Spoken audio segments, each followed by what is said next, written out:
Sebelum saya mulakan cerita, tolong saya untuk subscribe channel ni dan aktifkan notification supaya tidak terlepas dengan video yang seterusnya. Nama diberi Haji Hasan bin Panglima Mat Munas. Lebih dikenali dengan gelaran Tok Janggut kerana janggutnya yang panjang hingga ke paras dada. Lahir pada tahun 1853 di Kampung Saring, Pasir Putih, Kelantan. Beliau bukan sahaja seorang tokoh agama, malah juga seorang hulu balang yang mahir bersilat. Tok Janggut pernah menuntut ilmu di Mekah, dan riwayat menyebut beliau mempunyai hubungan kekeluargaan dengan Sultan Muhammad IV. Ada juga catatan yang menyatakan Tok Janggut pernah berguru dengan ulama terkenal, Tok Kupaloh. Dengan termeterainya perjanjian Inggris-Siam 1909, Kelantan jatuh ke bawah pengaruh Inggris. Sultan Muhammad keempat menandatangani perjanjian dengan Inggris pada 1910. Lalu bermulalah campur tangan kuasa asing dalam pentadbiran negeri. Balai polis, mahkamah, serta struktur baharu diperkenalkan, termasuk di Pasir Putih yang sebelumnya dikenali sebagai Pangkalan Limbungan. Daerah itu sebelum ini ditadbir oleh Sri Maharaja Tua, seorang pembesar Kelantan, dibantu oleh hulu balangnya Panglima Munas, yaitu ayah kepada Tok Janggut. Sekitar tahun 1914, Abdul Latif, seorang pegawai luar dari Singapura, dilantik sebagai Ketua Daerah Pasir Putih. Beliau menguatkuasakan undang-undang cukai baharu yang membebankan rakyat.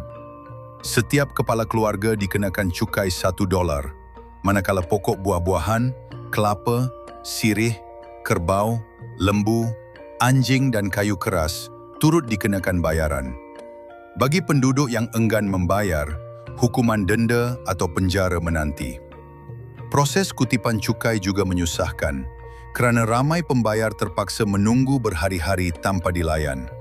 Tok Janggut dan pengikutnya pernah menunggu hampir seminggu, lalu pulang tanpa membayar kerana kecewa dengan cara pentadbiran yang zalim itu. Keengganan membayar cukai menyebabkan mereka disaman dan diarahkan hadir ke mahkamah. Tetapi Tok Janggut serta para pengikut enggan tunduk. Bersama sahabat-sahabatnya, Tengku Besar Jeram Tuan Ahmad, Haji Said, Ishak dan Penghulu Adam, Tok Janggut mengajak penduduk Pasir Putih bersepakat untuk tidak lagi membayar cukai. Perhimpunan besar di Kampung Tok Akib mengukuhkan keputusan itu, menandakan bermulanya penentangan terbuka terhadap British. Pada 29 April 1915, Sarjan C. Wan Sulaiman bersama 6 anggota polis dihantar untuk menangkap Tok Janggut. Mereka tiba di Kampung Tok Akib ketika Tok Janggut sedang berucap di hadapan ribuan penduduk bersenjata. Sarjan Sulaiman cuba memujuk beliau ke Pasir Putih, namun berlaku pertengkaran kerana Tok Janggut enggan berjalan seperti tahanan. Dalam kekecohan itu, beliau menikam Sarjan Sulaiman dengan keris, menyebabkan kematian serta-merta. Senjata polis dirampas, manakala mereka yang lain dilepaskan. Peristiwa ini menjadi titik mula Perang Tok Janggut. Beliau dan para pengikutnya, berjumlah sekitar 2,000 orang, menyerang dan menawan Pekan Pasir Putih. Ketua Daerah Abdul Latif melarikan diri ke Kota Baru. Tok Janggut dan rakan-rakannya kemudian menubuhkan kerajaan sendiri di Pasir Putih, dengan Tengku Besar Jeram diangkat sebagai raja, Tok Janggut sebagai Perdana Menteri, Haji Said sebagai Timbalan Perdana Menteri, Penghulu Adam sebagai Syah Bandar, dan Ishak sebagai Ketua Daerah.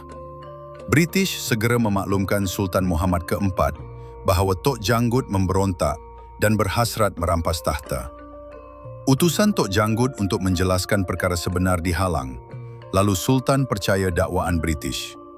Murka dengan khabar itu, Baginda mengisytiharkan mereka penderhaka. Sultan turut menawarkan ganjaran kepada sesiapa yang berjaya menangkap Tok Janggut dan sekutunya, manakala rumah serta harta mereka dirampas dan dibakar. Menyedari keadaan, Tok Janggut membina kubu di Kampung Saring, dikenali sebagai batas besar kubu Tok Janggut. Namun British tidak berdiam diri. Gubernur Singapura menghantar kapal perang bersama 150 askar ke Kelantan pada Mei 1915. Walaupun mereka gagal menemui Tok Janggut, Serangan diteruskan dengan membakar rumah penduduk, merampas hasil pertanian, dan memusnahkan sawah padi, termasuk milik Tok Janggut dan pengikut setianya. Kemuncak pertempuran berlaku pada 25 Jun 1915. Tok Janggut bersama kira-kira 2.500 pengikut menyerang askar Sikh di Pasir Putih sebelum berundur ke kubu Kampung Saring. Pertempuran sengit pun tercetus. Walaupun pejuang Melayu berani dan bersemangat jihad, mereka tidak mampu menandingi kekuatan senjata moden British. Tokoh-tokoh seperti Abbas Berani, Hasan Harimau, Awang Nah, dan Abdul Rahman Anak Kerbau turut bertempur di sisi Tok Janggut.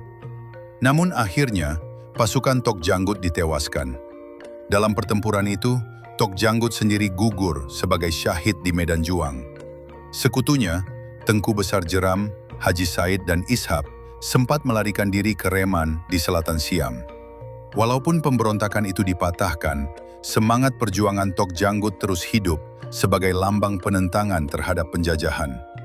Tok Janggut dikenang bukan sahaja kerana keberanian menentang British, tetapi juga kerana menegakkan maruah rakyat yang ditindas melalui sistem cukai zalim.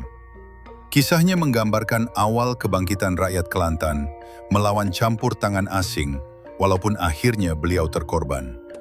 Hingga hari ini, nama Tok Janggut tetap tersemat dalam sejarah sebagai pejuang bangsa dan agama yang rela mengorbankan nyawa demi kebebasan.